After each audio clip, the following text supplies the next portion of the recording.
থানা থেকে মামুনকে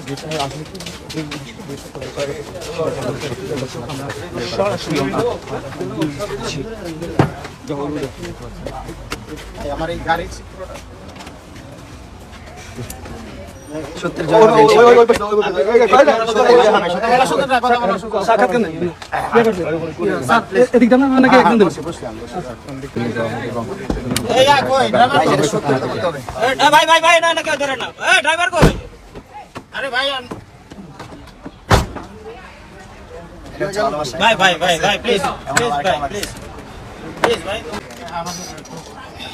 ভালোবাসা মাসুল ভাই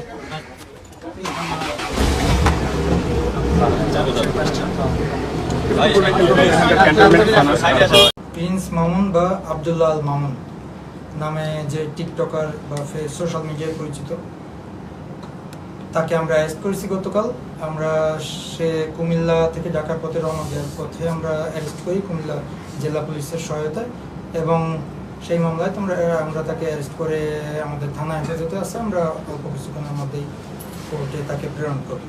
এই মামলাটি 9 তারিখে থানায় রুজু হয়েছে, ধর্ষণ মামলা, প্রলোভন দেখিয়ে ধর্ষণের একটি মামলা। সেই মামলায় আমরা পরবর্তী থেকে গ্রেফতার করেছি। আগের মামলার বিষয় এখানে না। 9 তারিখে রুজু হয়েছে থানাতে। আচ্ছা, ধন্যবাদ। মামলার বিষয় হলো আমাদের আইনগত প্রক্রিয়ার মাধ্যমে সঠিকভাবে আমরা তাকে অ্যারেস্ট করেছি। আদালতে তাকে সোপর্দ করব। আদালত এরপরে পরবর্তী সিদ্ধান্ত নেবে। আমরা তাকে জিজ্ঞাসাবাদের জন্য রিমান্ডের প্রেয়ার দিব।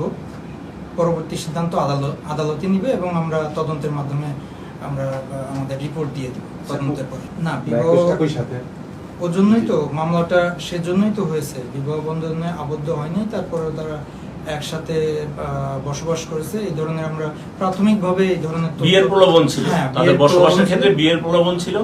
বিয়ের প্রলোভনের দেখায় ধর্ষণের বিষয়টা এখানে আসছে পরবর্তীতে, যার কারণে এটা নারী শিশু আইনের 9-1 ধারা এই মামলাটা রুজু মামলা হয়েছে। কোশ্চেনটা আমি বুঝতে পেরেছি। আমরা এই জন্যই তো তদন্ত করব। তদন্ত করে পরে আমরা পুরো ঘটনা বুঝতে পারবো। যেভাবে আসবে ওইভাবেই আমরা রিপোর্ট প্রদান করব।